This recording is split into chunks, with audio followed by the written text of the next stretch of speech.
ಶ್ರೀ ಗಣೇಶಾಯ ನಮಃ. ಶ್ರೀ ಗುರುಭ್ಯೋ ನಮಃ. ಶ್ರೀ ಸರಸ್ವತ್ಯೈ ನಮಃ. ಶ್ರೀಮಾತ್ರೇ ನಮಃ.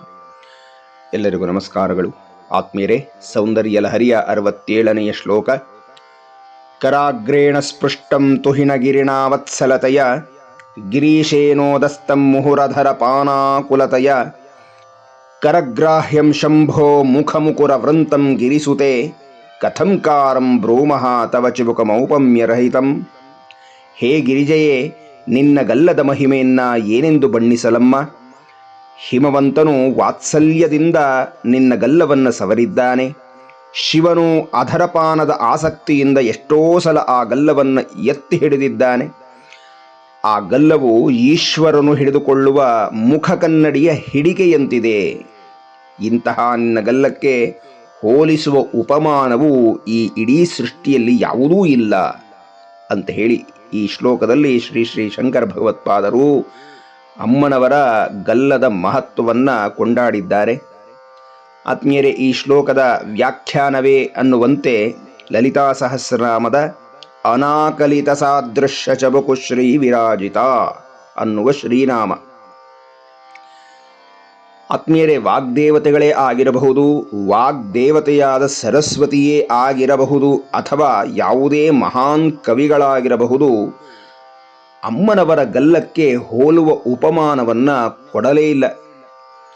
ಆದರೆ ಶಂಕರ ಭಗವತ್ಪಾದರು ಕೂಡ ಅಮ್ಮನ ಗಲ್ಲಕ್ಕೆ ಒಂದು ಹೋಲಿಕೆಯನ್ನು ಕೊಡಲು ಯಾವುದೂ ಇಲ್ಲ ಅಂತ ಹೇಳ್ತಲೇ ಒಂದು ಹೋಲಿಕೆಯನ್ನು ಕೊಡುವ ಪ್ರಯತ್ನವನ್ನು ಮಾಡಿದ್ದಾರೆ.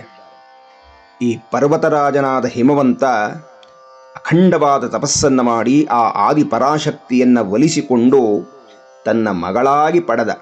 ಏನು ಭಾಗ್ಯವಂತನೋ ಗೊತ್ತಿಲ್ಲ. ಅಂತಹ ಆ ಪರಾಶಕ್ತಿ ಹಿಮವಂತನ ಮಗಳಾಗಿ ಪುಟ್ಟ ಬಾಲಕಿಯಾಗಿ ಬೆಳೆಯುವಾಗ ಆ ಹಿಮವಂತ ಮಗಳ ಆ ಗಲ್ಲವನ್ನು ಹಿಡಿದು ಆ ವಾತ್ಸಲ್ಯ ಭಾವದಿಂದ ಕರಾಗ್ರೇಣ ಸ್ಪೃಷ್ಟಂ ತುಹಿನಗಿರಿಣಾ ವತ್ಸಲತೆಯ, ಅಮ್ಮ ನಿನ್ನ ಗಲ್ಲವನ್ನು ಹಿಡಿದು ಹಿಮವಂತನು ಅಕ್ಕರೆಯಿಂದ ಗಿರಿಜಾ ಮಗು ಅಂತ ಹೇಳಿ ಪ್ರೇಮ ಭಾವದಿಂದ ವಾತ್ಸಲ್ಯ ಭಾವದಿಂದ ಮಾತನಾಡಿಸ್ತಾ ಇದ್ದ. ನೀನು ಬೆಳೆದು ದೊಡ್ಡವಳಾದೆ, ಶಿವನ ಅರ್ಧಾಂಗಿಯಾದೆ, ಮಹಾಲಾವಣ್ಯ ಶೇವಧಿಯಾದ ನಿನ್ನ ಮುಖ ಸೌಂದರ್ಯವನ್ನು ನೋಡ ಬಯಸಿದಂತಹ ಶಿವನು ಆ ನಿನ್ನ ಗಲ್ಲವನ್ನು ಹಿಡಿದು ಮೇಲೆತ್ತುತ್ತಿದ್ದ. ಕರಗ್ರಾಹ್ಯಂ ಶಂಭೋ ಮುಖಮುಕುರ ವೃಂತಂ ಗಿರಿಸುತೆ. ಹಿಂದಿನ ಕಾಲದಲ್ಲಿ ಕೈಯಲ್ಲಿ ಹಿಡಿದುಕೊಂಡು ನೋಡುವ ಕನ್ನಡಿಗೆ ಒಂದು ಹಿಡಿ ಇರ್ತಾ ಇತ್ತು. ಆ ಹಿಡಿಯನ್ನು ಹಿಡಿದುಕೊಂಡು ಕನ್ನಡಿಯಲ್ಲಿ ಮುಖವನ್ನು ನೋಡ್ಕೊಳ್ತಾ ಇದ್ರು, ಅಲಂಕಾರ ಮಾಡ್ತಾ ಇದ್ರು ಇತ್ಯಾದಿ. ಇಲ್ಲಿ ಅಮ್ಮನ ಮುಖವೆಂಬ ಕನ್ನಡಿಗೆ ಆಕೆಯ ಗಲ್ಲವೇ ಹಿಡಿ ಇದ್ದಂತೆ ಶಿವನು ಆ ಗಲ್ಲವೆಂಬ ಹಿಡಿಯನ್ನು ಹಿಡಿದುಕೊಂಡು ಆಕೆಯ ಮುಖವೆಂಬ ಕನ್ನಡಿಯಲ್ಲಿ ತನ್ನನ್ನು ತಾನು ನೋಡಿಕೊಳ್ಳುತ್ತಿದ್ದ ಅಂತ ನೋಡಿ. ಕನ್ನಡಿ ಯಾವಾಗಲೂ ಎದುರುಗಡೆ ಇರಬಹುದಾದ ವಸ್ತುವನ್ನೋ ವ್ಯಕ್ತಿಯನ್ನೋ ತನ್ನಲ್ಲಿ ಪ್ರತಿಬಿಂಬಿಸುತ್ತೆ. ಹಾಗೆಯೇ ಅಮ್ಮನ ಮುಖವೆಂಬ ಕನ್ನಡಿಯಲ್ಲಿ ಶಿವನು ತನ್ನನ್ನು ತಾನು ನೋಡಿಕೊಳ್ಳುತ್ತಿದ್ದ ಅಂದರೆ ಆಕೆಯ ಮುಖವು ಅದೆಷ್ಟು ನಿರ್ಮಲವಾದದ್ದು, ಪರಿಶುದ್ಧವಾದದ್ದು, ಮತ್ತು ಆಕೆಯಲ್ಲಿ ಇರುವುದೆಲ್ಲ ಶಿವನೇ ಅಂತ, ಶಿವಮಯವಾಗಿ ಬಿಟ್ಟಿದ್ದಾಳೆ ಜಗನ್ಮಾತೆ ಅಂತ ಅರ್ಥ. ಮತ್ತು ಇದನ್ನೇ ಸಮಯಾಚಾರ ಅಂತ ಹೇಳಿ ಕರೆಯುವಂಥದ್ದು. ಇದು ಹೇಗೆ ಅಂದರೆ, ಮೊಟ್ಟ ಮೊದಲು ಹನುಮಂತ ಅಶೋಕವನದಲ್ಲಿ ಸೀತೆಯನ್ನು ನೋಡಿದಾಕ್ಷಣ ಆ ಸೀತೆಯ ಮುಖದಲ್ಲಿ ಕಂಡಿದ್ದು ಶ್ರೀರಾಮ ಹನುಮಂತನಿಗೆ.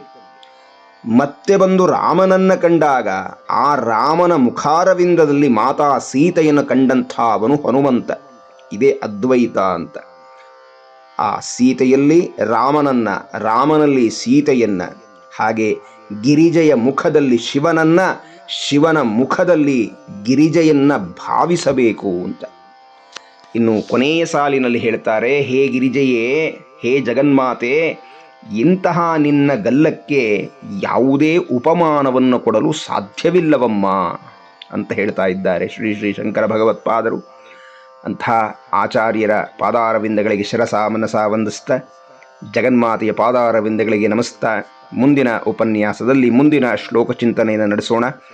ಎಲ್ಲರಿಗೂ ವಂದನೆಗಳು. ನಮಸ್ಕಾರ.